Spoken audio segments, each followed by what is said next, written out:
নামাজে বেদাত, দুয়াতে বেদাত, সব বেদাত। 1300, 900, 1000 বছরে আমার নবী চলে যাচ্ছেন। ইয়া রাসূলুল্লাহ, কোন নবী আসবেন না, এই দিন কারা রক্ষা করবেন? আমার নবী বলেছেন, ইন্না আল উলামা ওয়ারাসাতুল আম্বিয়া ওয়াল আম্বিয়া লাম ইওয়ারিসু দিনারান ওয়ালা দিরহামা ওয়া ইন্নামা ওয়ারাসু আল ইলম। হে আমার উম্মত, আমরা চলে যাচ্ছি, নবী রাসূল আসবে না, তবে মনে রাখবা আমার আলেমরা, আমার আলেম বলতে আবার আমরা আমাদেরকে বুঝাই, ও বড় বড় ইমামদের কথা বলেছে। আমার আলেমরা আমার ওয়ারিস হিসেবে আমার এই দ্বীনকে পাহারা দিবে। এখানে কোন সিংহ, কোন হরিণ তো দূরের কথা, একটা ক্ষুদ্রাতি ক্ষুদ্র পোকাকেও আমার দ্বীনের এই বাগানে যারা ঢুকতে দেবে না, তারাই আমার উম্মতের উলামা। আমরা বলছি, ইয়া রাসূলুল্লাহ, আমরা হয়তো সেই উলামা না, আমরা আপনার উলামাদের জুতা যারা পরিষ্কার করে আমরা তাদের গোলাম। আমরা বলছি, ইয়া রাসূলুল্লাহ, রিসালাতের বাগান থেকে মাইলকে মাইল দূরে যেই সমস্ত লোক পাহারা দেন, আমরা সেই পাহারাদাতাদের অন্যতম। জিন্দেগি যতদিন আছে, যেই বলুক, যেখান থেকে বলুক, যেভাবেই বলুক, এই কণ্ঠ কখনো বন্ধ হবে? ইয়া রাসূলুল্লাহ, আপনার দয়া যদি শামিলে হাল থাকে, ইনশাআল্লাহ আপনার ফুয়ুজ বারাকাত নিয়ে, আপনার ওলিদের ফুয়ুজ বারাকাত নিয়ে, আপনার সদয় দৃষ্টি থাকলে উম্মতের আলেমগণ, যদিও সংখ্যায় কম, কিন্তু সবকে সব হিসেবে জাতির সম্মুখে তুলে ধরছে, সামনেও তুলে ধরবে। কিয়ামতের দিন সকালবেলা হলেও একজন হলেও আমার উম্মত, নবীর উম্মতের গোলাম বেঁচে থাকবে, যারা জাতিকে সত্যের পথ দেখাবে।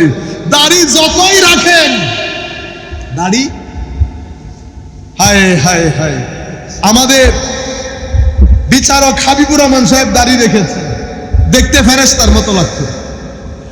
অসংখ্য লোক দাড়ি রেখেছে, ফেরেশতার মতো লাগে। আপনি আমার নবীর উম্মতের মধ্যে দূরত্ব তৈরির জন্য, শত্রুতা সৃষ্টির জন্য দাড়ি যখন রাখবেন, জাতি দেখলেই বুঝতে পারবে ভিতরে গন্ডগোল আছে। কুরআনে পাকের মধ্যে আমার আল্লাহ সূরা হাদীদের 27 নম্বর আয়াতের মধ্যে বলছেন, এটা আমাদের আজকে বিষয়ে কুরআনে পাকের আয়াত। সুম্মা কাফাইনা আলা আসারিহিম বিরুসুলিনা ওয়া কাফাইনা বিঈসা ইবনে মারইয়াম ওয়া আতাইনাহুল ইনজিলা ওয়া জাআলনা ফি কুলুবিল লাযিনা ইত্তাবাউহু রাফাতান ওয়া রাহমা ওয়া রাহবানিয়াতান। এখান থেকে এবার শুনেন, একটু চোখ কান সব খোলা রেখে, ওয়া রাহবানিয়াতান ইবতাদাউহা, বেদাতের সাথে মিল আছে না? এতটুকু না আরবিতে আপনাদের বুঝার কথা। ইবতাদাউহা বেদাতের সাথে মিল আছে তো।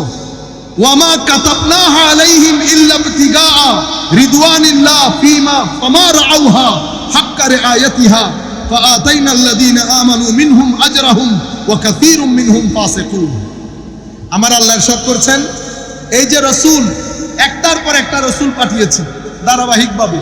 এই ধারাবাহিক হযরত ঈসা আলাইহিস সালাম এসেছেন, ওয়া আতাইনাহুল ইনজিল, ওনাকে আমি ইনজিল কিতাব দান করেছি। ওয়া জাআলনা ফি কুলুবিল লাযিনা ইত্তাবাউহু রাফাতান ওয়া রাহমা, হযরত ঈসা আলাইহিস সালামকে যারা অনুসরণ করতেন, আমি তাদের ভিতরে বিশেষ মায়া মমতা দান করেছি। বুঝেছেন? ওয়া রাহবানিয়াতান, বৈরাগ্যবাদ। ইবতাদাউহা, এই বেদাত তারা করেছে, এই বেদাত। ইবতাদাউহা, বৈরাগ্যবাদের বেদাত তারা করেছে। মা কাতাবনাহা আলাইহিম, আমি কিন্তু এটা তাদের উপর ফরজ করি নাই। ইল্লা ইবতিগা রিদওয়ানিল্লাহ, এই বেদাত তারা করেছে আল্লাহর সন্তুষ্টির জন্য। এই বেদাত তারা করেছে আল্লাহর সন্তুষ্টির জন্য। এটা বৈরাগ্য বেদাত, আমি তাদের উপর ফরজ করি নাই। ফামা রাআউহা হাক্কা রিআয়াতিহা, কিন্তু এই বেদাত, বৈরাগ্যবাদের যে বেদাত, এটার যে মূলনীতি, এটার যে ধরন, এটার যে গঠন, এটার যে আকৃতি, এটার যে প্রকৃতি, এই সব কিছু পরবর্তীতে আসা লোকজন মেইনটেইন করতে পারে নাই। দরবারের ওলি রাতে তাহাজ্জুদ করতেন, সারাদিন মখলুকাতের খেদমত করতেন, জিক্রে ইলাহির মধ্যে থাকতেন, পরবর্তীতে আসা ছেলে নাতিরা এটা মেইনটেইন করতে পারে নাই। আপনারা বুঝতে পেরেছেন?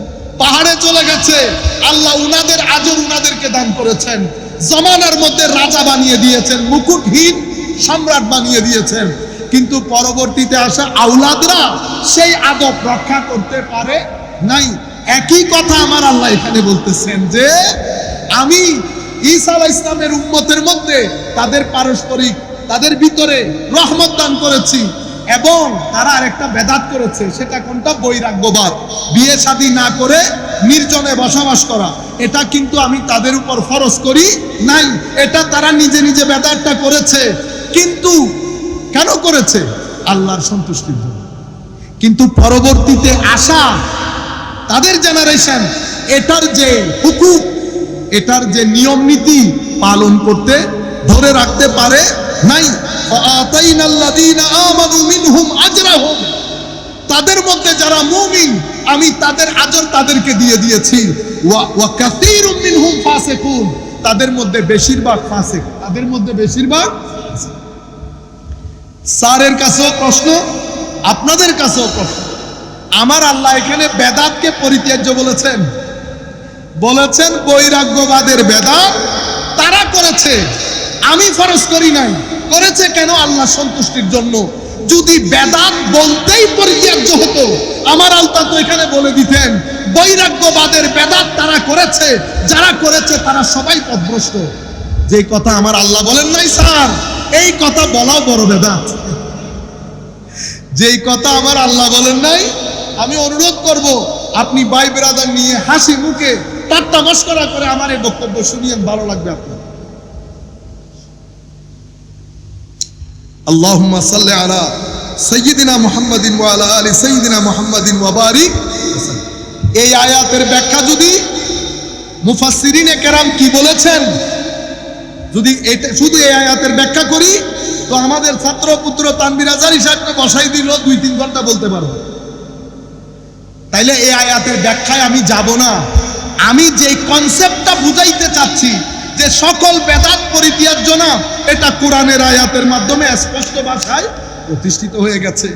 কারণ আমার আল্লাহ বলছেন এটা বেদাত, তবে আল্লাহর সন্তুষ্টির জন্য করেছে। বুঝতে পেরেছেন আপনারা? পরবর্তী লোক সেই বেদাত, সেই উসুল ধরে রাখতে পারেন না, বিদায় তারা ক্ষতির সম্মুখীন হয়েছে। বিদায় এই আয়াতের তাফসীরের মধ্যে আমি আর না গিয়ে এখন সরাসরি আল্লাহ তৌফিক দান করলে কয়েকটা হাদিস আপনাদের সম্মুখে তুলে ধরবো ইনশাআল্লাহ। একটু দরুদ শরীফ পড়েন। আল্লাহুম্মা সাল্লি আলা সাইয়্যিদিনা মুহাম্মাদিন ওয়া আলা আলি সাইয়্যিদিনা মুহাম্মাদিন ওয়া বারিক ওয়া সাল্লিম। তাহলে কোরআনের আয়াতের মাধ্যমে আমরা এতটুকু বুঝতে পারলাম। আসেন সাহাবায়ে কেরামের কাজে ঢুকি। সকল বেদাত যেহেতু পথভ্রষ্টতা স্যার বলেছেন, ইংরেজিতে যখন বলেছেন শুদ্ধ বলেছেন। স্যার সমস্যা হচ্ছে এই, যদি আমাদের এখানে, স্যারকে বলছি উলামায়ে কেরামও বসা, আমাদের এখানে স্যার সনদের গুরুত্ব অসম্ভব বেশি। কিসের গুরুত্ব? সনদ। আমাদের ইসলামিক ট্র্যাডিশনের মধ্যে বলা হতো সনদি দ্বীন, সনদি দ্বীন। সুতরাং আপনি কার কাছ থেকে দ্বীন নিচ্ছেন সেটার সনদ যাচাই করে নেন।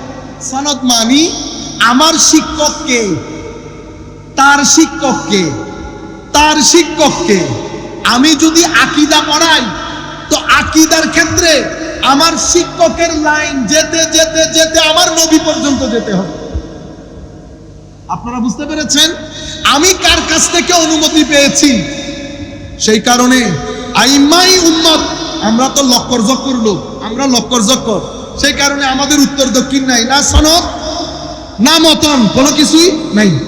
কিন্তু সত্যিকার অর্থে আমরা যাদের কাছে পড়েছি সবাই সানাদি লোক, সেই কারণে যা মন চাই বলতে পারে না, সনদ চেক করে নিতে হয়। এখন সনদ চেক করব দূরের কথা, আমরা এখন 2-4টা বই পড়ে আরো ইংরেজি বই, সেদিকে না যাই, লম্বা দেরি দূরে চলে যাবো, আপনারাও বিরক্ত হয়ে যাবেন। আসেন, আমাদের মূল প্রতিপাদ্য বিষয় ছিল সকল বেদাত, নামাজে বেদাত, দুয়াতে বেদাত, সব বেদাত। 1300, 900, 1000 বছরে আমার নবী চলে যাচ্ছেন। ইয়া রাসূলুল্লাহ, কোন নবী আসবেন না, এই দিন কারা রক্ষা করবেন? আমার নবী বলেছেন, ইন্না আল উলামা ওয়ারাসাতুল আম্বিয়া ওয়াল আম্বিয়া লাম ইওয়ারিসু দিনারান ওয়ালা দিরহামা ওয়া ইন্নামা ওয়ারাসু আল ইলম।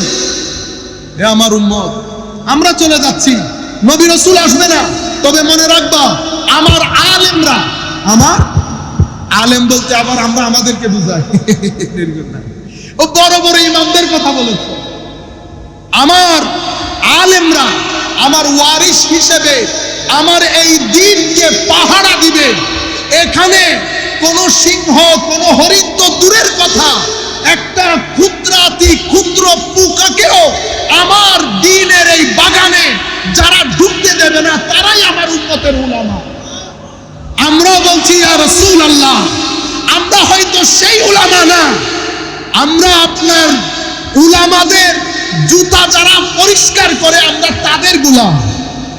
আমরা বলছি ইয়া রাসূলুল্লাহ, রিসালাতের বাগান থেকে মাইলকে মাইল দূরে যেই সমস্ত লোক পাহারা দেন, আমরা সেই পাহারাদাতাদের অন্যতম। জিন্দেগি যতদিন আছে, যেই বলুক, যেখান থেকে বলুক, যেভাবেই বলুক, এই কণ্ঠ কখনো বন্ধ হবে? ইয়া রাসূলুল্লাহ, আপনার দয়া যদি শামিলে হাল থাকে, ইনশাআল্লাহ আপনার ফুয়ুজ বারাকাত নিয়ে, আপনার ওলিদের ফুয়ুজ বারাকাত নিয়ে, আপনার সদয় দৃষ্টি থাকলে উম্মতের আলেমগণ, যদিও সংখ্যায় কম, যদিও সংখ্যায় কম, কিন্তু সবকে সব হিসেবে জাতির সম্মুখে তুলে ধরেছে, তুলে ধরছে, সামনেও তুলে ধরবে। কিয়ামতের দিন সকালবেলা হলেও একজন হলেও আমার উম্মত, নবীর উম্মতের গোলাম বেঁচে থাকবে, যারা জাতিকে সত্যের পথ দেখাবে। দাড়ি যতই রাখেন, দাড়ি, হায় হায় হায়, আমাদের বিচারক হাবিবুর রহমান সাহেব দাড়ি রেখেছে, দেখতে ফেরেশতার মতো লাগছে। অসংখ্য লোক দাড়ি রেখেছে, ফেরেশতার মতো লাগে। আপনি আমার নবীর উম্মতের মধ্যে দূরত্ব তৈরির জন্য, শত্রুতা সৃষ্টির জন্য দাড়ি যখন রাখবেন, জাতি দেখলেই বুঝতে পারবে ভিতরে গন্ডগোল আছে। শানের সারতের বিয়াদবি বড় আছে, চেহারা পরিবর্তন হয়ে যায়। স্যারকেও বলতেছি, স্যার আয়নায় নিজের চেহারা একবার দেখে নিবেন, আগেরটাও দেখে নিবেন, পরেরটাও দেখে নিবেন, দুধ কা দুধ পানি কা পানি হয়ে যাবে। তো বলতে চাচ্ছিলাম, আল্লাহুম্মা সাল্লি আলা সাইয়্যিদিনা মুহাম্মাদিন ওয়া আলা আলি সাইয়্যিদিনা মুহাম্মাদিন বারিক সাল্লিম। উম্মতের উলামা, উলামা কয় ধরনের? কেউ রেওয়ায়তের, কেউ দেরায়তের, মানে রেওয়ায়তের সমুদ্রে ডুব দিয়ে হুকুম আহকাম বের করে হাতে তুলে রাখে, প্রশ্ন আসার আগে উত্তর দিয়ে দেয়। আর কেউ সুলুক ও তরিকতের, দিন কোরআন এবং সুন্নাহ সামনের দিকে যাচ্ছে, পিছনে হাতে হাত ধরে 3 শ্রেণীর ইমাম দাঁড়ানো, মুহাদ্দিস দাঁড়ানো, মুফতি দাঁড়ানো, ওলি দাঁড়ানো, 3 জন একজন আরেকজনের হাত ধরে কোরআন সুন্নাহ সামনের দিকে যাচ্ছে। যখনই আধুনিকতা, এইথিজম, সেকুলারিজম যখনই এই দ্বীনের সামনে চ্যালেঞ্জ হিসেবে দাঁড়ায়, পিছনে 3 শ্রেণীর উলামা এসে সামনের বাতটা সরিয়ে দেয়। ইসলামের পানি সামনে থাকে। কোন আধুনিকতা আজকের দিন পর্যন্ত কোরআন এবং সুন্নতের সামনে আধুনিক হিসেবে কোরআনকে ব্যাকওয়ার্ড বলতে পারে না। সেটা আমেরিকার হার্ভার্ডেও বলতে পারে নাই, ঢাকা ইউনিভার্সিটিতেও বলতে পারে নাই, কিয়ামত পর্যন্ত বলতে পারবে। বাইরে থেকে আপনি যতই মডার্নাইজেশন দেখান লাভ নাই। কেউ করতে পারে নাই, কেউ করতে পারবে না। কানাডার বুকে ডক্টর মিলারের কাছে তার বন্ধু কোরআন শরীফ দিয়েছে, গো বন্ধু এখান থেকে একটু ভুল ত্রুটি বাইর করো, মুসলমানদের আওয়াজ যেন বন্ধ হয়ে যায়। উনি অনেক বড় অঙ্কবিদ, ম্যাথমেটিশিয়ান, গণিতবিদ, বসেছেন ভুল ধরার জন্য। সূরা নেহল পড়ে মুসলমান হয়ে গেছে। সূরা নেহল পড়ে, কেউ সূরা নেহল পড়ে মুসলমান, কেউ জালিকাল কিতাব লা রাইবা ফি পড়ে মুসলমান। যেই কোরআন নিয়েছে, কোরআনকে চ্যালেঞ্জ করার জন্য কোরআন তার আয়াত দিয়ে সেই ব্যক্তির সিনার ভিতরে আগুন ধরিয়ে দিয়েছে। আমার ভাইরা, সুতরাং কোরআনের সামনে যারা কোনো চ্যালেঞ্জকে চ্যালেঞ্জ হিসেবে দাঁড়াইতে দেয় নাই, তারা আমার নবীর উম্মতের উলামা। তরুণ প্রজন্মকে শিখিয়ে দেওয়া হয়েছে এই আলেমগুলা ব্যাকওয়ার্ড কোনো কিছু বুঝে না। আমার আল্লাহ কোরআনে পাকের বলতে বলছেন, আতিউল্লাহ ওয়া আতিউর রাসূল ওয়া উলিল আমরি মিনকুম। আল্লাহর কাছে যাবে, রাসূলের কাছে যাবে, অতঃপর রাসূলের সান্নিধ্যে থেকে যারা আলেম হয়েছে সেই আলেমদের দরবারে যাবে। আপনি শিখিয়ে দিয়েছেন আলেমদের দরবারে যেতে হয় না। আমি ওষুধের দোকান খুলে দিয়েছি। আমাদের খতিব সাহেব কার জন্য হার্টের ওষুধ আনতে গেছে, তা আমি বলতেছি ওষুধের দোকান খুলে দিছি, হার্টের ওষুধ আছে ওখানে একটা তুলে নাও। নিবে প্যারাসিটামল এনে নিয়ে ফেলতেছে, ফ্লাজিল পর্যন্ত ঠিক আছে, হার্টের ওষুধ যখন বের করতে বলছি আর পারে না। কার জন্য অপেক্ষা? ডাক্তারও না, ফার্মাসিস্ট। বুঝতে পেরেছেন? ফার্মাসিস্ট বাদে যেই জাতি ওষুধ বের করতে পারে না, সেই জাতি উস্তাদ বাদে কোরআন হাদিস বুঝতে পারে। স্যার এগুলার জন্য দলিল লাগে না, কমন সেন্স থাকলে হয়। স্যারকে অনুরোধ করব, আমরা তো আর আপনার মতো অত বড় হইতে পারবো না, বা নিচে যারা আছে তাদের মতো হইতে পারবো না। ব্রিগেডিয়ার হওয়ার জন্য স্যার 10-20টা কিতাব দিয়েন, পরে মুখস্থ করে নিব যদি করে দেন। আপনারা বুঝতে পেরেছেন? যাই হোক, হযরতে আবু বকর সিদ্দিকের জামানা, যুদ্ধ হচ্ছে, মুসলমানদের এক্সপানশন হচ্ছে, সাহাবায়ে কেরামের মধ্যে অনেক হাফেজ সাহাবী যুদ্ধের মধ্যে শাহাদাত বরণ করছে। ফারুক আজম বলতেছেন আবু বকর সিদ্দিকের কাছে এসে যে, ইয়া খলিফাতুল মুসলিমিন, সাহাবায়ে কেরাম যেহেতু শহীদ হয়ে যাচ্ছে, হুফাজ হাফেজ সাহাবী যেহেতু শহীদ হয়ে যাচ্ছে, আমাদের মনে হয় উচিত কোরআনে পাকের কি করা? একত্রিতকরণ করা। এই প্রশ্ন শোনার পরে হযরত আবু বকর সিদ্দিক বললেন, ভাই উমর, কাইফা আফআলু শাইআন মা লাম ইয়াফআলহু রাসূলুল্লাহ সাল্লাল্লাহু আলাইহি ওয়াসাল্লাম। এই কাজ আমি কি করে করব যেই কাজ আমার নবী করেন নাই? এটা তো কমন জিনিস, প্রশ্ন আসাটা স্বাভাবিক। আমার ফারুক আজম বললেন, খলিফাতুল মুসলিমিন, কাজটা নবী করেন নাই ঠিক, হুয়া ওয়াল্লাহি খাইর, আল্লাহর ইজ্জতের কসম করে বলছি এখানে মুসলিম উম্মার মঙ্গল জড়িত আছে। আপনারা বুঝতে পেরেছেন? নবী করেন নাই, কোনো আসল নাই, নবী করেন নাই, কিন্তু সেখানে মুসলিম উম্মার মঙ্গল জড়িত। তাইলে বোঝা যাচ্ছে বেদাত বলতে যদি পরিত্যাজ্য হতো, তো ফারুক আজম কিভাবে বললেন যে নবী করেন নাই কিন্তু মুসলিম উম্মার মঙ্গল জড়িত? সম্মানিত ভাইরা, তরুণ প্রজন্ম যখন মাল দৌলত পেয়ে জামানার মধ্যে দ্বীনের গ্রিপ লুজ হতে শুরু করেছে, তরুণ প্রজন্মের অন্তরে এশকে রাসূলের প্রদীপ নিবু নিবু, সেই সময়ে মুসলিম উম্মাহ তরুণ প্রজন্মের অন্তরে এশকে রাসূলের চেরাগ জ্বালানোর জন্য ঈদে মিলাদুন নবীর গোড়াপত্তন করে। যদিও মাহফিল নতুন, উদ্দেশ্য পুরানো। উদ্দেশ্য কি? আমার নবীর ইশক মহব্বত, যেটা আপনার অন্তরের ঈমানের প্যারামিটার। উদ্দেশ্য মহব্বতে রাসূল। কি করে করব? শরীয়ত যতটা পদ্ধতি অ্যালাউ করে ততটা পদ্ধতিতে করব। আপনারা বুঝতে পেরেছেন? মিলাদুন নবী একটা প্রোগ্রামের নাম। উদ্দেশ্য কি? উদ্দেশ্য তরুণ প্রজন্মের অন্তরে নবীর মহব্বত জাগানো, তরুণ প্রজন্মকে দিন শিখানো, তরুণ প্রজন্মের সাথে নবীর সিরতের সাথে পরিচয় ঘটানো। কেন?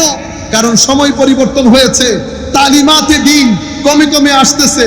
তো যেহেতু কমে কমে আসতেছে, উম্মতে মুসলিমা একটা প্রোগ্রাম আয়োজন, প্রোগ্রামের গোড়াপত্তন করলেন। কেন? ওই ফারুকে আজমের ভাষায় বলতেছি, হুয়া ওয়াল্লাহি খাইর। এখানে উম্মতের ভালাই জড়িত, মঙ্গল জড়িত। উম্মত সিরত শিখতে পারবে, নবীর মিলাদ শিখতে পারবে। যেখানে সিরত শিখানো হয়, নবীর মিলাদ শিখানো হয়, তরুণ প্রজন্মকে কাঁদানো হয়। এই মাহফিলের কথা আমার নবী বলেছেন যে সবাই পথভ্রষ্ট। আপনারা বুঝতে পেরেছেন? এখানে এটা আমি এতটুকু পর্যন্ত রাখি, সময় যেহেতু আর সামান্য বাকি। তাহলে এই ঘটনা হযরতে আবু বকর সিদ্দিক রাদিয়াল্লাহু তাআলা আনহু মিনিটের মধ্যে ওনার সিনা খুলে দিয়েছেন আল্লাহ। হযরত আবু বকর সিদ্দিক বললেন, ফারুক, হায় হায় হায়, যেটার কারণে আল্লাহ তোমার সিনা খুলে দিয়েছে, সেটার কারণে আল্লাহ আমার সিনা খুলে দিয়েছে। তাহলে বদ্ধ হৃদয় দিয়ে খায়ের বুঝা যায় না, খায়ের বুঝার জন্য খোলা হৃদয় লাগে। সুফিয়ায়ে কেরাম এটাকে কাবদুল কলব আর বাসতুল কলব, একটা হচ্ছে অন্তর খুলে যাওয়া, যেটাকে শারহুস সদর বলে, আর একটা হচ্ছে বন্ধ হয়ে যাওয়া, যেটাকে কাবজুল কলব বলে। যখন কারো সিনা খুলে দেয়, সেই সিনার ভিতরে আল্লাহ নূর দান করে, সেই নূর দিয়ে সে পুরো পৃথিবীতে চষে বেড়ায়। সাধারণ শ্রেণীর অন্তরে ইশক মুহাব্বতের চেরাগ জ্বালাতে থাকে। এটার জন্য সিনা খুলতে হয়। যার সিনার ভিতরে নূর থাকে, তার সকল সুরতের মধ্যে ছটছট করে সেই নূর বিচ্ছুরিত হয়। সুবহানাল্লাহ বলেন। একটু দরুদ শরীফ পড়ি। সালাতুনিয়া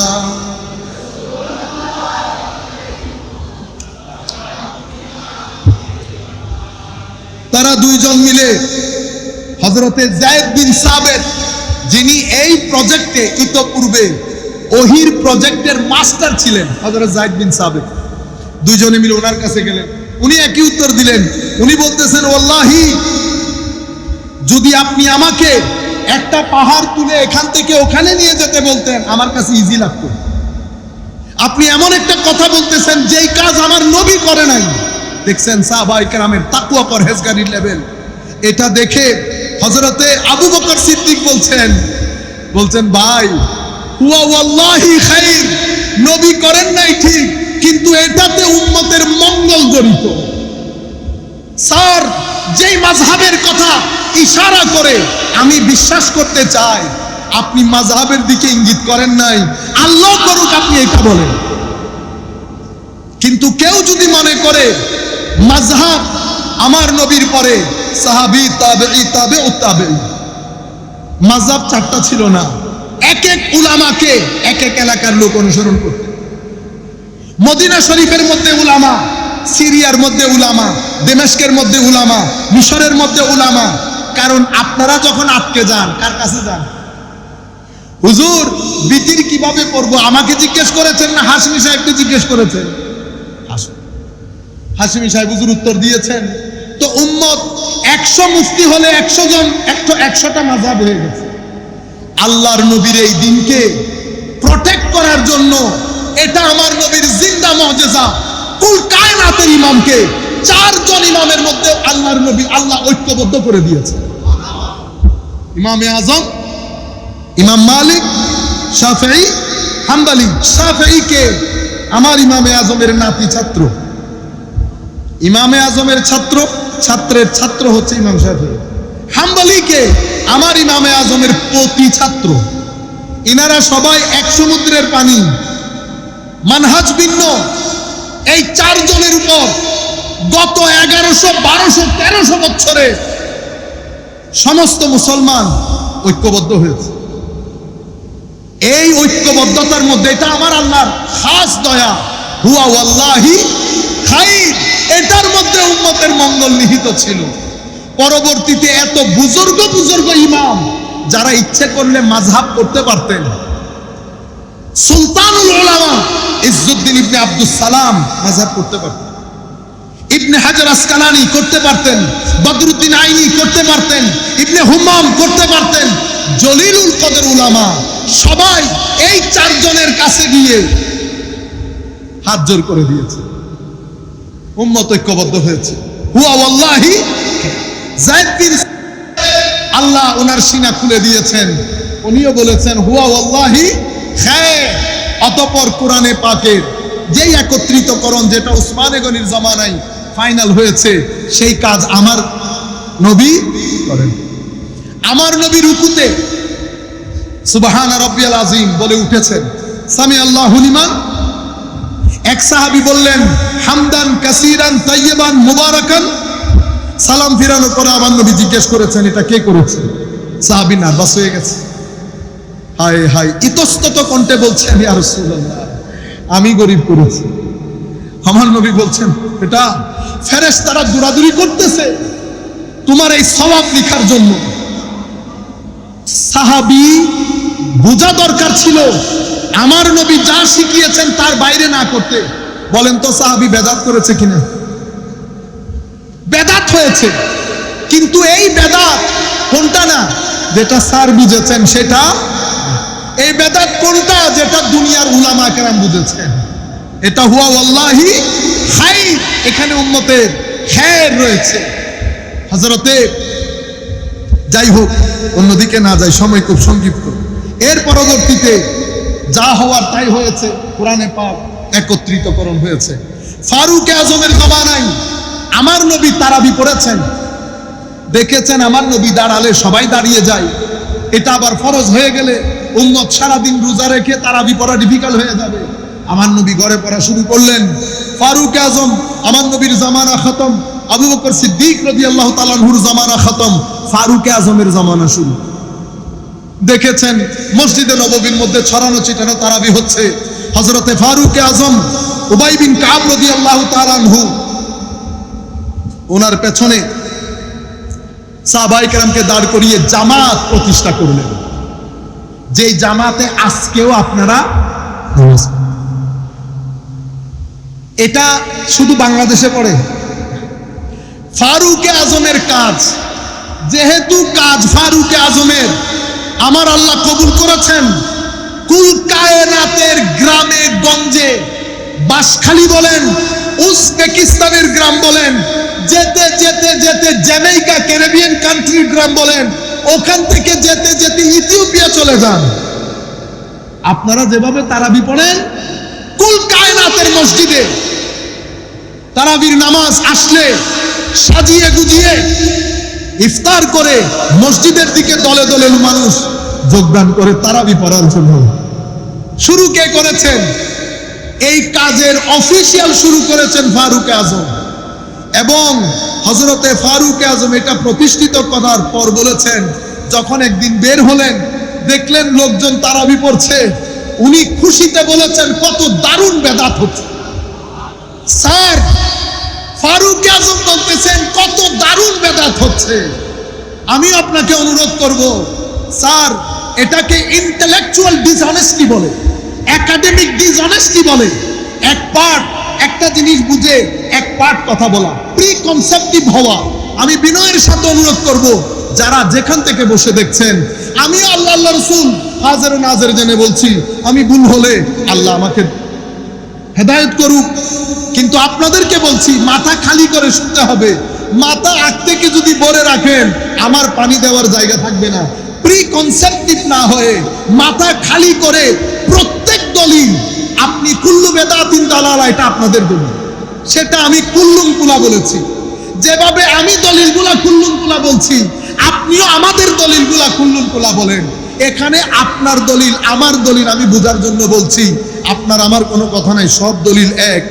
বিনয়ের সাথে অনুরোধ হচ্ছে, খোলা মনে আল্লাহর দরবারে হেদায়েত কামনা করে উলামায়ে উম্মতের সাথে নিসবত রেখে কোরআন ও হাদিসের পথে হাঁটেন, দুনিয়াতেও সম্মানিত হবেন, আখিরাতেও সম্মানিত হবেন।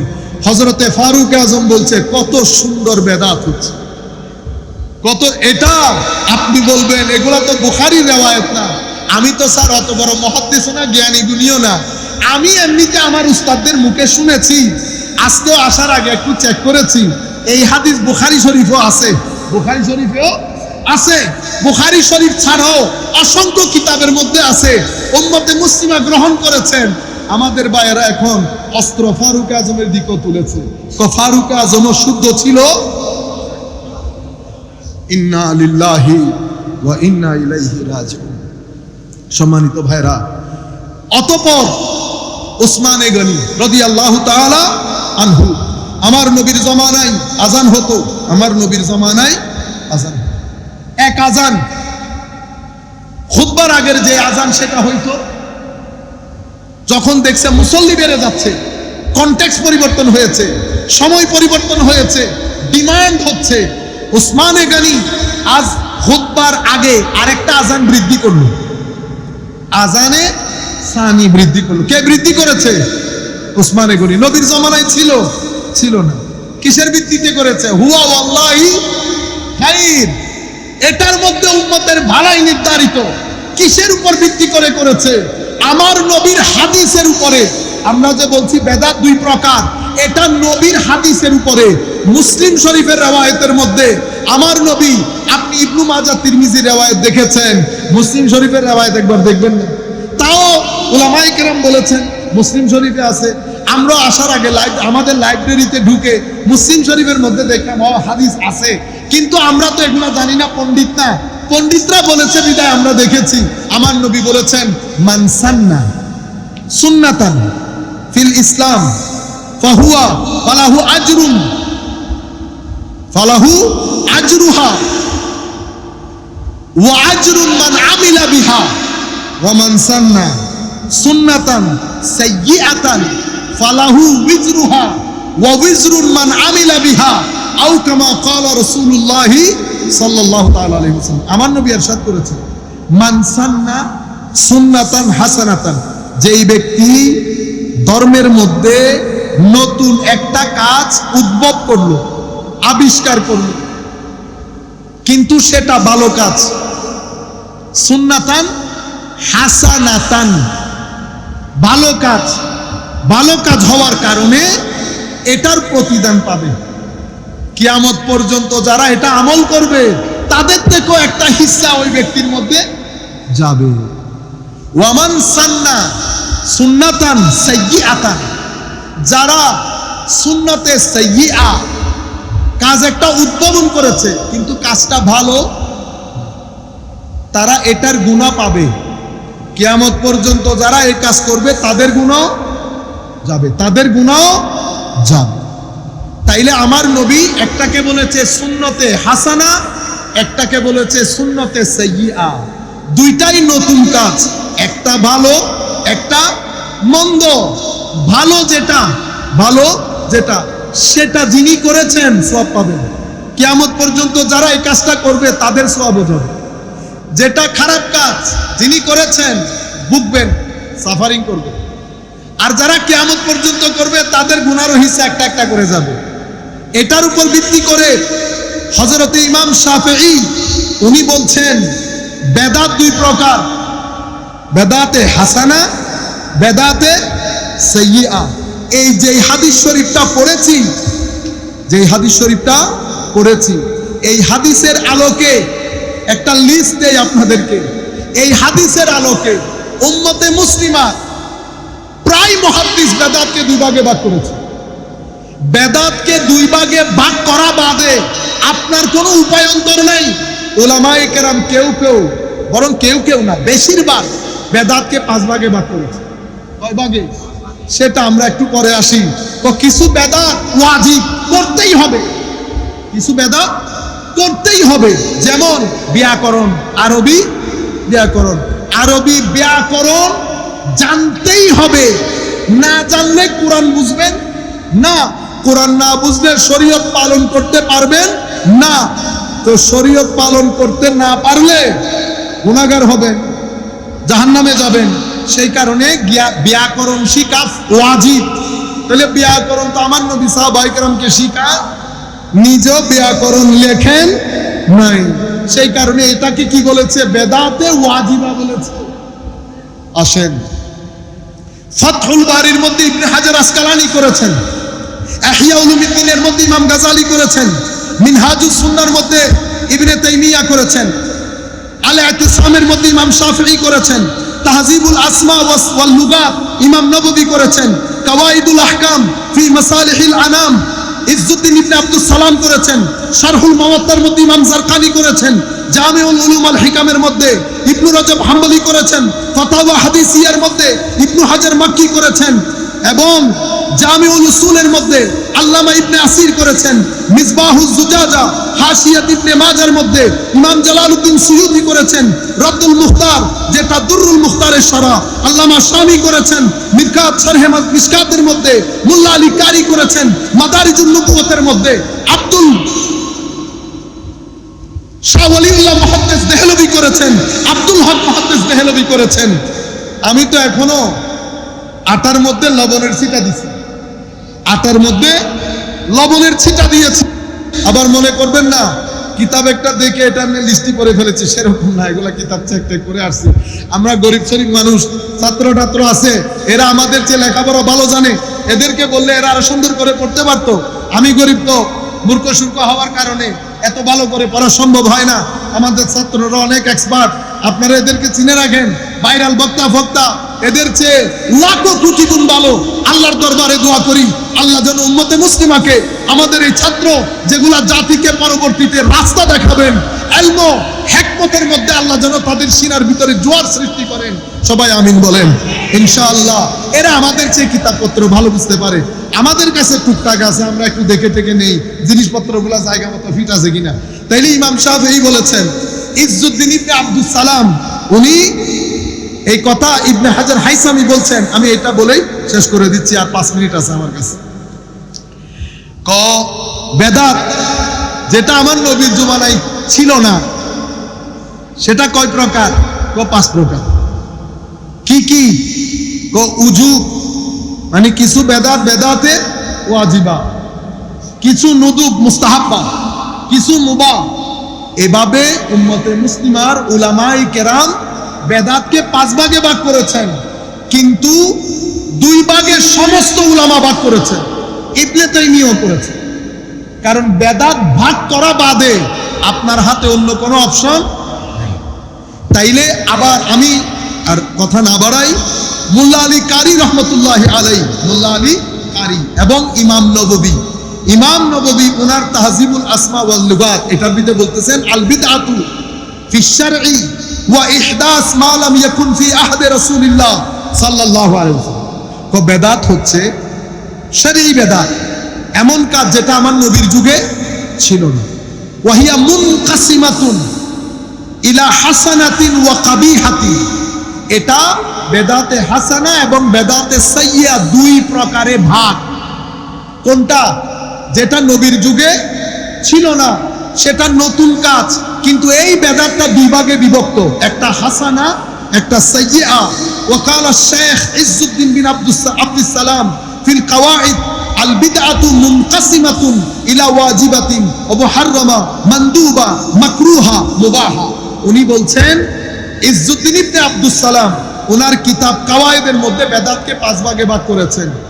একটা হচ্ছে ওয়াজিবা, একটা কি? ওয়াজিবা, যেমন গ্রামার না পড়ে কোনো রেহাই নাই। এরপরে আরেকটা হচ্ছে মুহাররামা, এমন বেদাত যেটা হারাম, কোরআন হাদিসের সাথে সাংঘর্ষিক, কোনো দলিল নাই, কেউ না বললে কাফের বলে, এগুলা মুহাররামা, পরিত্যাজ্য। এরপরে মানদুবা, মানদুবা মানে মুস্তাহাব, ঈদে মিলাদুন নবী মুস্তাহাব, আপনারা বুঝতে পেরেছেন। শবে বরাত মুস্তাহাব, অনেকে সুন্নাহ বলেছেন, যেহেতু আমার নবী করেছেন বলে স্বীকৃতি আছে। এবারে মাকরুহা, কিছু বেদাত মাকরুহ, কিছু বেদাত মুবাহ, মসজিদ সুন্দর করা মুবাহ, কিন্তু সেটা যদি কম্পিটিশনের জন্য হয় হারাম। আপনারা বুঝতে পেরেছেন। নতুন কাজ, কিন্তু সকল নতুন কাজ হওয়ার জন্য পরিত্যাজ্য নহে,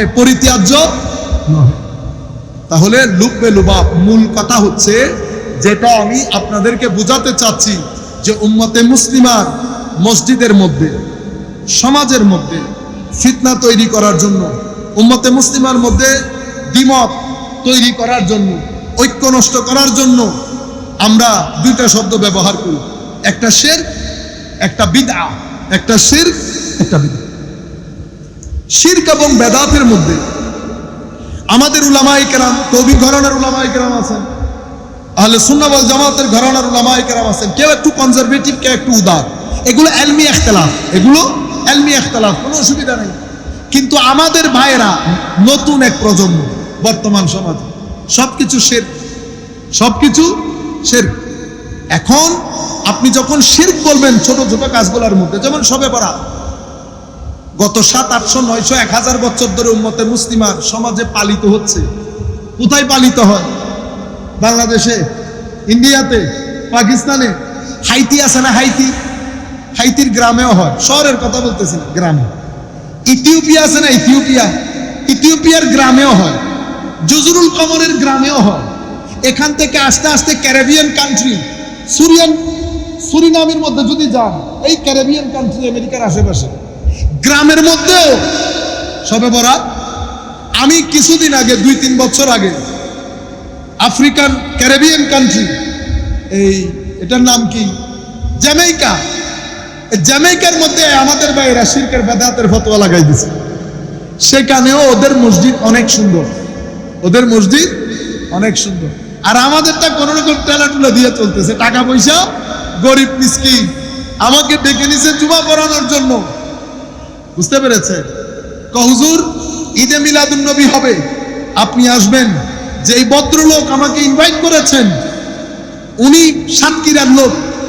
উনি বলে ছাত্র অবস্থায় জ্যামাইকা চলে গেছে, উনি জ্যামাইকান প্রেসিডেন্টের অ্যাডভাইজার ছিলেন। সেই হিসাবে তারা আমাকে পুলিশি প্রহরায়, একেবারে পরিপূর্ণ ভিআইপি স্পট দিয়ে নিয়ে গেছে। কোথায়? ঈদে মিলাদুন নবীর জন্য, ঈদে মিলাদুন নবীর জন্য। কিন্তু ছোট, আমি আপনাদেরকে বলছি, উম্মতে মুসলিমা পালন করছে, চতুর্দিকে পালিত হচ্ছে। হুয়া ওয়াল্লাহি, আজহার বিশ্ববিদ্যালয়, ইয়েমেন, সিরিয়া, যেখানে যান পালিত হয়। শবে বরাত, শবে কদর, শবে মেরাজ, সমস্ত কিছু কালচারাল বিষয়গুলো উম্মতে মুসলিমার মধ্যে এই অর্থে দ্বৈততা তৈরি হয় না। কিন্তু এখন এই বেদাত বলে সমাজের মধ্যে ফারাক সৃষ্টি করে কিছুদিনের মধ্যে, 5 থেকে 10 বছরের মধ্যে গড়ে গড়ে মারামারি লাগবে, ভাই ভাই। আপনি বলবেন শবে বরাত, সে বলবে শবে বরাত বেদাত, শিরক। অথচ 3 দিন আগেও কেউ বলার ছিল না, যখন এলমের জমানা ছিল। আমাদের চোখে দেখতে দেখতে হাশিমি সাহেবদের গ্রুপ দুনিয়া থেকে যাওয়ার সাথে সাথে এই ফতোয়া শুরু হয়ে গেছে। মাদ্রাসার মধ্যে পড়ানির লোক নাই, মাদ্রাসার মধ্যে পড়ানির লোক, রমরমা অবস্থা। কিছুদিন আগে একটা জায়গায় ঢাকায় এখনো পর্যন্ত রেসিডেন্সিয়াল এরিয়া গড়ে উঠতেছে। আমরা গেছি প্রতিষ্ঠানের জন্য, বিল্ডিং জায়গা দেখব, উনি আমাকে বলতেছেন, হুজুর এই 7 তলা ভবন আমাদের বাইদের। 7 তলা ভবন মানে আপনি যেখানে জায়গার নিয়ত করেছেন সেখানে বাইদের 7 তলা ভবন আছে। অদ্ভুত বিষয়, টাকা টাকা টাকা, সাথে এই ফিতনা, মসজিদগুলো দখল হয়ে যাচ্ছে। আপনারা বুঝতে পেরেছেন? এটা কোন জাতির জন্য কোনোভাবেই মঙ্গলজনক। স্যারকে আমি বিনয়ের সাথে অনুরোধ করব, এবং আমাদের সকল ভাই ব্রাদার যারা যেখানে বসে দেখছেন, আমরা বিষয়গুলো একাডেমিকলি আলোচনা করেছি যেন কিছুটা হলেও বুঝের উদ্রেক হয়। বেদাত সম্পর্কিত আলোচনার আজকে আমরা যেটা বলেছি সেটা 100 ভাগের 10 ভাগ হয়েছে, কিন্তু এতটুকুনের মধ্যে একটা কনসেপচুয়াল ক্লারিটি হওয়া দরকার কনটেক্সটের সাথে, যেহেতু মোটামুটি কিছু টেক্সট আপনাদেরকে বলেছি। আমি বলবো এই সমস্ত শব্দগুলা বলে জাতিকে দ্বিখণ্ডিত করিয়েন না, জাতির মধ্যে বিভাজন তৈরি করিয়েন না, জাতির মধ্যে উগ্রতা মাথা ছাড়া দিতে, এই উগ্রতা যদি মাথা ছাড়া দিয়ে উঠে, পৃথিবী চায় আপনার জাতি উগ্র হোক, পৃথিবী চায় আপনার জাতি ধ্বংসযজ্ঞে, ধ্বংসলীলায় ইনভলভ হোক, সেটা পৃথিবীর একটা চাওয়া পাওয়া। সুতরাং আমরা বলবো তরিকত তাসাব্বুফ জাতিকে একীভূত করেছে, তরিকত তাসাব্বুফ পিসফুল কোএক্সিস্টেন্স, শান্তিপূর্ণ সহাবস্থানকে তাসাউফ ও তরিকত শিক্ষা দিয়ে জাতির মধ্যে প্রতিষ্ঠা করেছে। তাসাউফ ও তরিকত জাতিকে মহব্বতের রাস্তা দেখিয়েছে। তরিকত ও তাসাউফ ছেলেদেরকে শৃঙ্খলাবদ্ধ করেছে। তরিকত ও তাসাউফ জাতির সিনা থেকে, তরুণ প্রজন্মের সিনা থেকে উগ্রতাকে খতম করে তাদের সিনার ভিতরে আল্লাহর মহব্বত, ইশকে রাসূলের নূর দিয়ে আলোকিত করেছে। আপনি সেই তরিকত ও তাসাউফকে যদি বেদাত বলেন, 100 বছর পিছনে যদি যান, তরিকত তাসাউফ বাদে এখানে আর কোনো কিছু নাই। দল যেগুলো গঠিত হয়েছে সেই দলগুলো 1940-50 আগে পৃথিবীর মধ্যে কোনো দলের কোনো অস্তিত্ব ছিল না। 1940 আগ পর্যন্ত 5 বছর 10 বছর ইদার উদার হইতে পারে, এর আগ পর্যন্ত যত ইসলামী দল, কোন দলের কোনো অস্তিত্ব ছিল না। ছিল কি? ছিল খানেকা, শাহজালাল ইয়ামানির খানেকা, হযরতে নাসিরউদ্দিন সিপাহসালারের খানেকা, শাহপরানের খানেকা, শাহ আমানতের খানেকা। আপনি পিছন দিক থেকে চলে গেলে বদর শাহ বদরের খানেকা, মখদুম শাহর খানেকা, হযরতে খান জাহান আলীর খানেকা, হযরতে আরো যদি পরের জমানা, একদম পরের জমানায় আসি, তাহলে খাজা এনায়েতপুরীর খানেকা, আটরশির খানেকা, অনেকের গালা জ্বলবে, বুঝতে পেরেছেন? হযরতে খান বাহাদুর আসাল্লাহ রহমতুল্লাহ আলাইহির খানেকা। এই খানেকা গুলার মাধ্যমে জাতির মধ্যে দিন প্রচারিত হয়েছে, দিন প্রসারিত হয়েছে।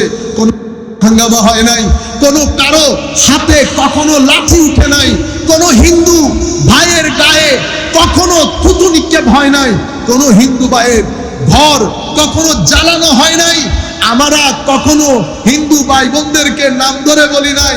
বাবার বয়সী হলে চাচা বলেছি, বন্ধু হলে নাম ধরে বলেছি, কখনো পর ভাবি নাই। কারণ আমাদের সুফিরা আমাদেরকে পর ভাবাইতে শিখায় নাই। দল গঠিত হয়েছে, অতঃপর দল গঠিত হয়েছে, অতঃপর মুনাফিকি শুরু হয়েছে। একদিক থেকে আক্রমণ করতে বলে, আরেক দিক থেকে আমরা হিন্দুদের টেম্পলে গিয়ে তাদেরকে লাঠি ধরে দাঁড়াই থাকি, হিন্দুদের টেম্পলে আক্রমণ করতে দিব না। আমাদের হিন্দুদের টেম্পলে আক্রমণ করে সেটা আবার কোন মায়ের ছেলে? দাঁড়াইতে হবে না। সুফিয়ায়ে কেরামের শিক্ষা, সুফিয়ায়ে কেরামের মুতামাসসিকিনরা যেখানেই থাকে, মসজিদ যেমন নিরাপদ, মন্দিরও নিরাপদ। আমি ওয়েস্টার্ন কান্ট্রিতে আমাদের এক পার্লামেন্টারিয়ান বলেছে, তোমাদের ওখানে মাইনরিটি রাইট নাই। এটা বলার পরে আধা ঘন্টার দরজ দিয়েছি, বেটা তুমি আমারে মাইনরিটি রাইট শিখাইতে হবে। আমার মাইনরিটি রাইট আমাকে আল্লাহ শিখিয়েছেন 1400 বছর আগে, মিসাকে মদিনা লেখে আমার নবী শিখিয়েছে। তোমাকে হিউম্যান রাইট শিখিয়েছে, মাইনরিটি রাইট শিখিয়েছে ইউনাইটেড নেশন। 2 দিনে 4 দিন হয় নাই, তুমি আমারে আবার মাইনরিটি রাইট শিখাও। আমাদের মাইনরিটি যারা, তাদেরকে আমরা কখনো মাইনরিটি মনে করি? ফুটবল যখন খেলেছি, কে মুসলমানের ছেলে, কে হিন্দুর ছেলে, কে বুঝতে পেরেছে? সেটা আমাদেরকে শিখিয়েছে কারা? যারা মানবাধিকারের কথা বলে তারা। আজকেও বলতেছি, আমাদের যেহেতু তরিকত এবং তাসাব্বুফ থেকে দিন শিক্ষা করেছি, আমাদের এখানে মসজিদও নিরাপদ থাকবে, মন্দিরও নিরাপদ থাকবে, মুসলমান বাড়িও নিরাপদ থাকবে, হিন্দু বাড়িও নিরাপদ থাকবে। আমার নবী ইরশাদ করেছেন। আমি যখন তাকে এই হাদিস বলি, চুপ হয়ে গেছে সে। আল্লাহ বেটা 2 দিনে 4 দিন হয় নাই, আসো 1400 বছর আগে আমার নবী কি বলেছেন? আমার নবী বলেছেন, তোমার দেশে কোন নন মুসলিমের উপর যদি আক্রমণ হয়, আঘাত হয়, জুলুম হয়, মনে রাখো কিয়ামতের ময়দানে সেই নন মুসলিমের পক্ষ থেকে আল্লাহর দরবারে তোমার বিরুদ্ধে আমি ঝগড়ায় লিপ্ত হব। আপনারা বুঝতে পেরেছেন? এই আন্দাজে আমার নবী মাইনরিটি রাইট শিখিয়েছেন। আমার নবীর দরবারে ওযুর পানি দিতেন কে? ইহুদির ছেলে। কিসের ছেলে? ইহুদির ছেলে। আমি তাকে বলছি, ইমামুল মুরসালিন নবী, you know who used to give wuzu water to my beloved prophet while Abu Bakr is there, Usman is there, the topmost senior companions are there. যখন সমস্ত সিনিয়র সাহাবী আছেন ওখানে, সেখানেও ইহুদির ছেলে ওজুর পানি দিয়েছেন। আমার নবী কখনো তাকে বলেন নাই তুমি ইহুদির ছেলে, তুমি কেন ওজুর পানি দেবে? ওজুর পানি দিত, আশা বন্ধ করেছে। আমার নবী খোঁজ করেছে, কিরে এই ছেলে কই গেল? সাহাবায়ে কেরাম বললেন, ইয়া রাসূলুল্লাহ, সে খুব অসুস্থ, বাঁচা মরা। আমার নবী বলতেছেন, তোমরা আমাকে একটু বললে না? সাহাবায়ে কেরাম নিয়ে সেই ইহুদির কাছে গেল। আমার নবী তার পাশে বসলেন, তাকে বললেন, দেখো অনেকদিন ওজুর পানি দিয়েছো, তোমাকে দিনের কথা বলি নাই, আজকে বলছি তুমি শুধু কালমাটা পড়ে দাও। ফানাজারা ইলা আবি, সে তার বাবার দিকে তাকিয়েছে। তার বাবা বলতেছে, আমার দিকে তাকিও না, নবী মুহাম্মদুর রাসূলুল্লাহ যা বলছে সেটা মেনে নাও। এটা বলার পরে সে কালমা পড়েছে। কালমা পড়ার পরে 2-3 মিনিট বসার পরে আমার নবী ঘর থেকে বের হয়ে আসছে। এক স্টেপ বাইরে দিতে না দিতে ঘর থেকে কান্নার আওয়াজ এসেছে। আমার নবী বুঝতে পেরেছেন সেই ব্যক্তি আর দুনিয়াতে নাই। আমার নবী আল্লাহর দরবারে বলেছেন, আনকাযাহুল্লাহু বি মিনান নার, আল্লাহ তাকে আমার উসিলায় জাহান্নামের আগুন থেকে মুক্ত করে দিয়েছে। আমার দৃষ্টিতে সাহাবায়ে কেরামের মধ্যে সবচেয়ে কনিষ্ঠ সাহাবী এই ইহুদি ছেলে। ইয়া রাসূলুল্লাহ,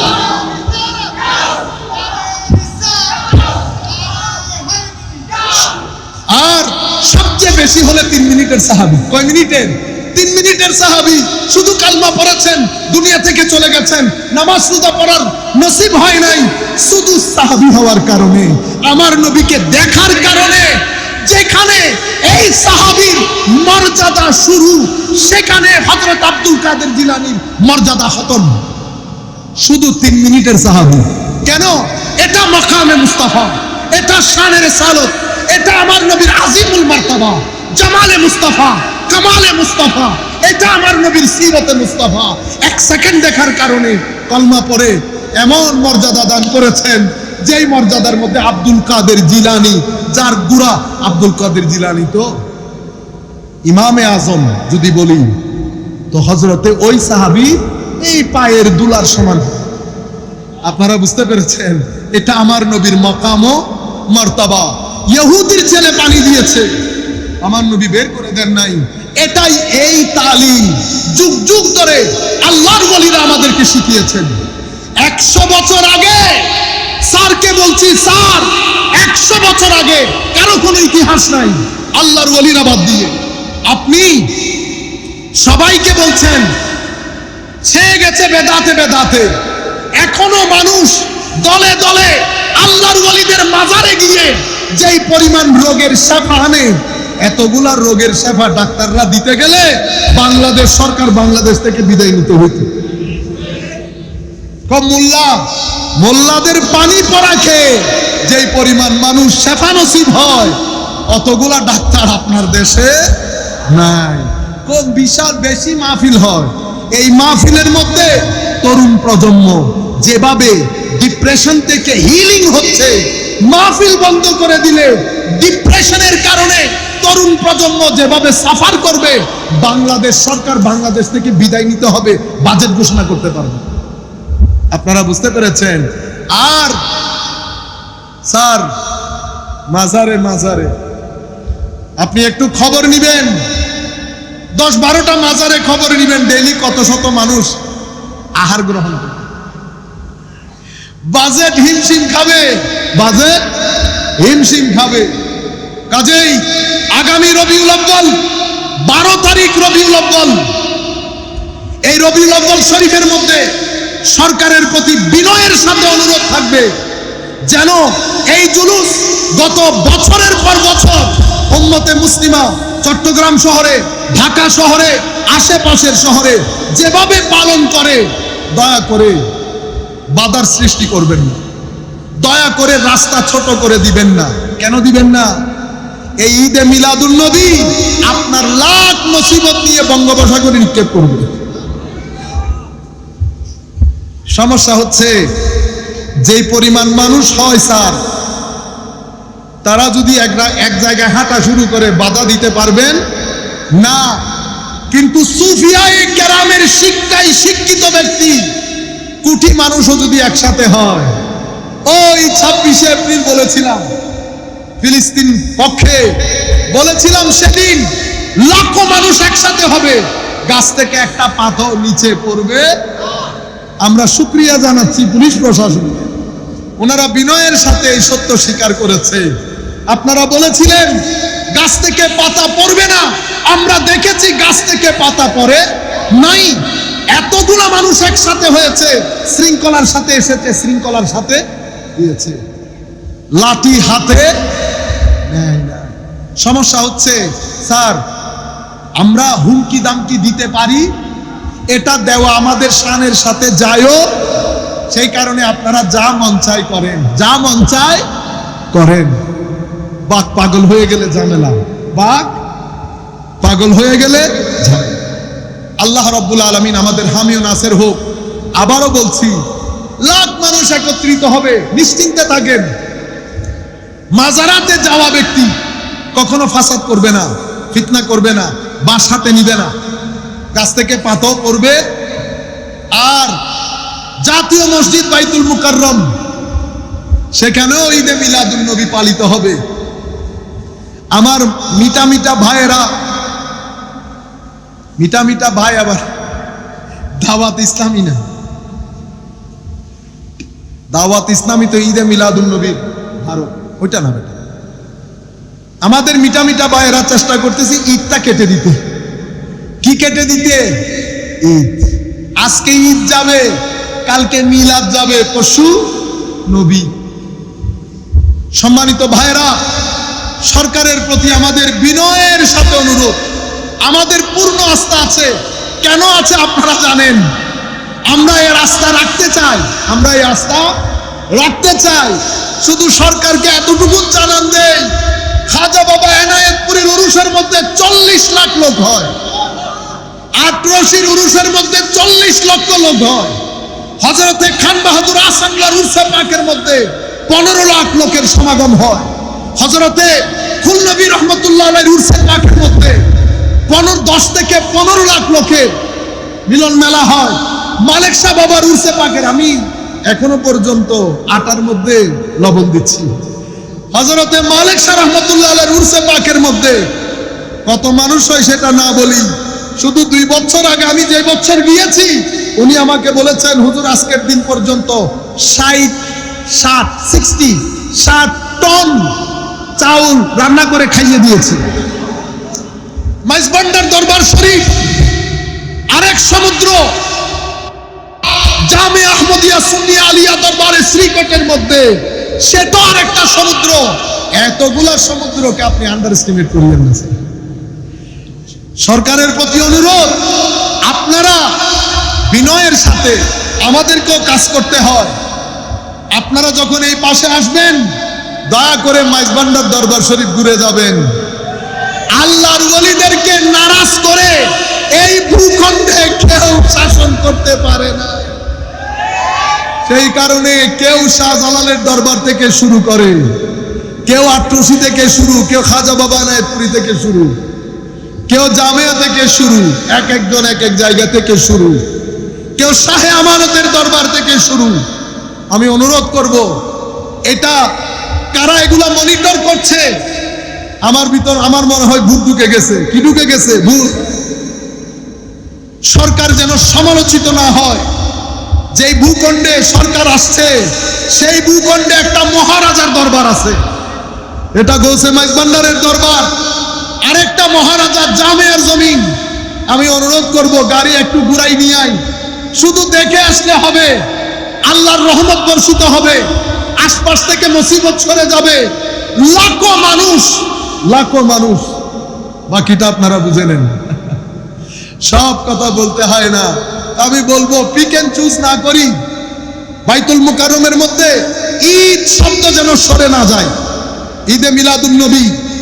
এখন সমস্যা হচ্ছে, আমার ভাইয়েরা যখন লিস্ট করে, ম্যাক্সিমাম নাম যারা মিলাদুন নবী বিশ্বাস করে না তাদের।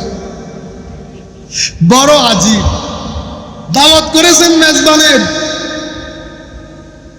মেহমান সব পাকিস্তানি, তো এরা ভাত খাবে, সব হাত গুটিয়ে রুটির জন্য বসে থাকবে। মিলাদুন নবীর মাহফিল যেহেতু সব গণনা থেকে সমান করেন, তবে একটা কন্ডিশন থাকা চাই, মিলাদুন নবীর মাহফিলে এমন ব্যক্তি যেন না যান যিনি মিলাদুন নবী করাকে বেদাত মনে করেন। সেটা যেন না হয়। এমন ব্যক্তি বাংলাদেশে কেন থাকবে যেই ব্যক্তি বাংলাদেশকে ধারণ করে না। স্বাধীনতা দিবসের অনুষ্ঠানে মাইক আমি তাকে দেব স্বাধীনতার প্রতি যার সম্মান আছে। পাকিস্তানিদেরকে আপনি আমি চেনাইতে হবে না, সারা জীবন ওদের সাথে চলে গেছে। একদিন একজনকে বলছি, আপকো সর তা পাও তক জানতাম, তোমাকে মাথা থেকে পা পর্যন্ত চিনি, তুমি কি জিনিস। এদের সাথে থাকা কোশ্চিনকালেও সম্ভব হইত না।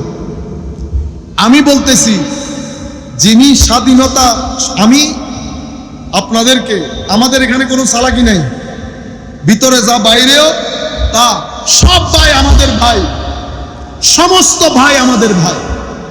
কিন্তু কিছু হক আমাকে বলতে হচ্ছে। আমি কাউকে মিন করে বলছি না, আমি রিগার্ডলেস বলছি।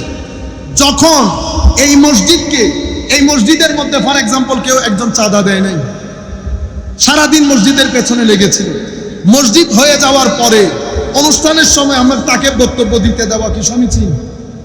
সমীচীন? সারাদিন দেখি বলছেন বেদাত, বাইতুল মুকাররমে এসে বক্তব্য দেওয়াটা সমীচীন হবে? হবে না। তো এটাও আমাদের অনুরোধ, রাখা না রাখা আপনাদের ব্যাপার, তবে সবকিছুর ফয়সালা আল্লাহর দরবারে হচ্ছে, আল্লাহর দরবারে হচ্ছে। সেটা কি? সেটা হচ্ছে আজকে আমার জায়গায় ডক্টর এনায়েতুল্লাহ আব্বাসী সাহেব বলে ভালো হইতো, দবাইয়া বলতে পারতো। আমি তো আর ওভাবে দবাই বলতে পারতেছি না। হ্যাঁ, তো যাই হোক, আমি বলতে চাইতেছিলাম সকল ঘরানা থেকে দাওয়াত করেন। যেই ঘরানা লোক ঈদে মিলাদুন নবীকে মানে, তাদের ঘরানা থেকে আপনি ঈদে মিলাদুন নবীর মধ্যে বসে আপনি মিলাদুন নবীর সমালোচনা করতেছেন, এটা ইন্নালিল্লাহ বললেও তার একটা ইন্নালিল্লাহ হবে। এটা করিয়েন না। আর আমাদের ইসলামিক ফাউন্ডেশনের মধ্যে আয় হায় হায়, আমি যখন বলবো না ইসলামিক শাসন চাই, ডিভিশন তো আপনি করে ফেলেছেন। কেমনে ডিভিশন করেছেন? ফাউন্ডেশনে আপনারা সবাই এক মানসিকতার লোক, সব কিছু আপনারা একজনকে দিয়ে দিচ্ছেন। একবার দেখতেছেন না টোটাল পপুলেশনের ওনারা কয় পার্সেন্ট? তা আমরা বলবো যে আমানতদারি, আলা ঈমান লিমাল্লা আমানাত আলা, যার আমানত নাই তার ঈমানও নাই। আমানতদারি হিসেবে আমরা যেন ঈদে মিলাদুন নবীতে সকল ঘরানার বুজুর্গ আলেমদেরকে দাওয়াত করি। আর যারা চিহ্নিত ঈদে মিলাদুন নবীকে বেদাত মনে করে, করতেই পারে, কেউ তো আমাদের দুশ্মন না। আজকে বেদাত মনে করতেছে, কালকে মনে করবে সবচেয়ে বড় আমল। উনাকে না রাখেন বক্তব্যের মধ্যে, যেহেতু ঈদে মিলাদুন নবীর সাথে কন্ট্রাডিক্ট করে। এটা তো ভেরি সিম্পল একটা ফিলসফি এবং ম্যাথ, এটা বোঝার জন্য কি ইউনিভার্সিটিতে পড়তে হবে? তাইলে এই দুইটা কাজ আমরা অনুরোধ করলাম, বাইতুল মুকাররম কেন্দ্রিক ঈদ যেন বাদ না যায়। ভিতরে ভিতরে আপনারা কাজ করতেছেন, মানুষ ঘুমে নাই, সবাই সবকিছু জানে বুঝে, ঈদ যেন বাদ না যায়। আর সকল ঘরানার মানুষ যেন উপস্থিতি থাকে। 2 নাম্বার, আমাদের সরকার যেহেতু এই পাশে আসবে, তো সরকারের সকলের প্রতি অনুরোধ, এখানে মহারাজার দরবার আছে, অন্তত শাহে আমানত। আর যে অঞ্চলে যাবেন সেই অঞ্চলের মহারাজা, এই মহারাজার আন্ডারে পুরো বাংলাদেশের অলিতে গলিতে আরো অনেক রাজা মহারাজা আছে। সুতরাং একটা লাইট জ্বলে উঠলে লাখো লাইট জ্বলে উঠবে। এটা যদি আবার সরকার মনে করে যে আমার ভদ্র মানুষের দরকার নাই, তাইলে তার আল্লাহর দরবারে দোয়া করা বাদে উপায় নাই যে আল্লাহ আমাদের সবাইকে হেদায়েত দান করুন। আমি আর কথা না বাড়াই, আপনাদের সকলের প্রতি আন্তরিক মুবারকবাদ, ধন্যবাদ। বড় ড্রাই, শুষ্ক একটা বক্তব্য আপনারা শুনেছেন, হজম করেছেন। আল্লাহ পাক আপনাদেরকে জাযায়ে খায়ের দান করুক। দূর দূরান্ত থেকে যে সমস্ত ভাইরা আমার বক্তব্য শুনেছেন, আপনাদের প্রতি অনুরোধ, আপনারা ক্লিপগুলা যখন করবেন, আল্লাহর ওয়াস্তে, আল্লাহর ওয়াস্তে, আল্লাহর ওয়াস্তে আপনারা আপনাদের মতো করে থাম্বনেইল দেবেন না। এখানে আমরা সবাই সবার প্রতি শ্রদ্ধাশীল। এক ব্যক্তি বুঝেন নাই, করেছেন, কালকে বুঝবেন, উইথড্র করবেন। সুতরাং আপনারা রাস্তাটা বন্ধ করে দিয়েন না। আমরা সবাই একাডেমিক আলোচনা করেছি, হেদায়েতের জন্য আল্লাহ আমাদের সবাইকে হেদায়েত দান করুক। আমি আমাদের জানাশোনা কাউকে যদি থাম্বনেইল উল্টাপাল্টা করতে দেখি, তো মনে করবেন ওই দিন ডিভোর্স হয়ে গেছে, বাকি জীবনে যেন আর চেহারাও না দেখি। নাম্বার 1। নাম্বার 2 হচ্ছে আমার একটা সেল গঠিত হয়েছে, সেই সেল আপনাদের বিরুদ্ধে আইনগত ব্যবস্থা নিতে বাধ্য হবে। আর আরেকটা মেসেজ বলে দেই, বাজারে যেভাবে হাঙ্গামা তৈরি হয়েছে, বাজারে যেভাবে হাঙ্গামা তৈরি হয়েছে, সেই হাঙ্গামাগুলো আমরা যা বলার বলে ফেলেছি। আমাদের ছেলেগুলাকেও বলছি, এখানে কেউ যেন অভদ্র আচরণ করে কাউকে গালিগালাজ না দেয়। আগেও বলেছি, এখনো বলছি। কিছু চিহ্নিত ব্যক্তিবর্গ আছে, সেগুলো আমরা কালেক্ট করছি, করে ইংরেজি উর্দু করে সেগুলা যেখানে দেওয়ার দরকার ডিসিশনের জন্য সেখানে দেওয়া হবে। অতঃপর ওই ডিসিশনের উপর ভিত্তি করে আমরা সিদ্ধান্ত নেব পরবর্তী পদক্ষেপ কি হবে। বাংলাদেশের সরকার বলে তো একটা জিনিস আছে, বাংলাদেশে আইন বলেও একটা জিনিস আছে। দ্বিমত পোষণ করার অধিকার সকলের আছে, কাউকে ব্যক্তিগতভাবে অ্যাটাক করার অধিকার কারো নাই। আমরা আহলে সুন্নাত ওয়াল জামাতের সম্মানের কারণে চুপ করে থাকি। আপনারা মনে করেন বেশি দুর্বল, বিশ্বাস করেন যতটুকু দুর্বল আপনি মনে করতেছেন ততটুকু দুর্বল না। সবল হলে যা কিছু করতে পারে তার চেয়ে বেশি করার মতো সবলতা দান করেছেন আল্লাহ। আমরা জানি, ড্রাম সাইলেরও খবর রাখি, কিন্তু চুপ করে থাকি, না বুঝে করতেছে। আবার একটা বিশ্বাস রাখি, এশকে রসুল আছে, এশকে রসুল না থাকলে তো করতো না। ওইটার উপর ভিত্তি করে হুসনে জন করি, আল্লাহ আমাদের সবাইকে ক্ষমা করুক। কিন্তু পার্সোনালি কেউ কাউকে এভাবে গুটাগুটি করলে, এই যে দেখছেন না এখন একটা কথা বলছে, সবকিছু কিন্তু হাতছাড়া হচ্ছে। আর তরুণ প্রজন্মকে বলছি, ফ্রাস্ট্রেশনের কোনো কারণ নাই। 5-10 বছরের মধ্যে আপনারা যদি সঙ্গে থাকেন, আপনারা যদি সঙ্গ দেন, ফ্রাস্ট্রেশন থেকে বের হয়ে আসার সমস্ত রাস্তা আল্লাহ খুলে দেবেন ইনশাআল্লাহ। আমি যা কিছু আপনারা দেখতেছেন 10% দেখতেছেন, যা কিছু দেখতেছেন না 90%। কাজ করেন সবাই যার যার অবস্থান থেকে এই রাষ্ট্রকে এগিয়ে নেওয়ার জন্য, পিসফুল কোএক্সিস্টেন্সের জন্য, তরিকত তাসাউফের জন্য, নবীর উম্মতকে গুমরাহি থেকে বাঁচানোর জন্য যার যার জায়গা থেকে খেদমত করবেন। চুপচাপ থাকেন। সারাদিন ফেসবুকে পড়ে থাকলে কোরআন শরীফ কখন পড়বেন? কোরআন শরীফ না পড়ে দুনিয়া থেকে চলে যাবেন, এটা বেগাইরতি হবে। নামাজ দোয়া শিখেন, কিতাবপত্র কিনেন, কিতাব পড়েন, একসাথে হন, প্রত্যেক মসজিদের মধ্যে দর্স করেন, কনস্ট্রাকটিভ কাজ করেন, উগ্রতা পরিহার করেন, মাজারাত জিয়ারত করেন, মানুষজনকে শিখান জিয়ারত কেমনে করে, জিয়ারতের ক্ষেত্রে বেদাত পরিত্যাগ করেন। উম্মতে মুসলিম আগামী 10 বছরকে সামনে রেখে হাতে হাত দিয়ে সামনে হন। আমার নবী যদি খুশি থাকেন, বলি বুজুর্গদের ফিউচার থাকলে 10 বছরে আপনারা জাতির জন্য অনেক কিছু করতে পারবেন। সুতরাং ফ্রাস্ট্রেটেড হবেন না। আহলে সুন্নাহ ওয়াল জামাতের উপর এর চেয়ে খারাপ সময় গেছে। আশা রাখবেন, কাজে সহযোগিতা করেন, আশা রাখবেন 5-10 বছরের মধ্যে আল্লাহ রাব্বুল আলামিন আপনাদের উপর দয়া করবেন। আশা আকাঙ্ক্ষার অনেক দরজা খুলে যাবে। ফ্রাস্ট্রেটেড হওয়ার কোনো কারণ, ফ্রাস্ট্রেশন হবেন, ফেসবুকে কাউকে গালি দেবেন, ফেসবুকে কারো কোনো সমালোচনা করবেন, ফেসবুকে যদি জবাব দিতে হয় ভদ্রতার সাথে, এটা এমন না এমন, বাস। গালিগালাজ আপনি এত নিচে নেমে গেলে গালি দেওয়া কবিরা গুনাহ, এটা জানেন? কবিরা গুনাহ তওবা ছাড়া ক্ষমা হয় না। ওই রাতে মারা গেলে আল্লাহ পাক জানে, আল্লাহ পাক। সুতরাং ভদ্র হন, নম্র হন, নামাজ দোয়া করেন, গালিগালাজ পরিত্যাগ করেন। আস্তে আস্তে সবাই কিন্তু রাস্তায় চলে যাচ্ছি। একটা ধাক্কা লাগবে নরম হয়ে যাবেন, আরেক ধাক্কা লাগবে কবরের নিচে চলে যাবেন। বাস এতটুকুন দুনিয়া। আমাদের সামনে মুসল্লি কেউ আছে? কোন মুসল্লি আছে এখানে? আমাদের বাপ দাদা 14 গোষ্ঠী খালি হয়ে গেছে কাতারে কাতার। যারা আমাদের সামনে বড় হয়েছে তারা বৃদ্ধ হয়ে গেছে। আমাদের সামনে নাবালেগ ছেলেগুলো বিয়ে শাদী করে বাচ্চার বাবা হয়ে গেছে। প্রজন্মের পর প্রজন্ম, এক ধাক্কাতে নরম, আরেক ধাক্কাতে কবরের নিচে। সুতরাং সময় নষ্ট করার মতো সময় নাই। আল্লাহ যদি তৌফিক দান করেন, রাজি থাকেন, দোয়া করবেন আল্লাহ যেন আমাদেরকে সুস্থ রাখেন, সবল রাখেন। আল্লাহ যেন তরিকত তাসাব্বুফ ওলি বুজুর্গদের রেখে যাওয়া এই রাস্তার খেদমত করার তৌফিক দান করেন।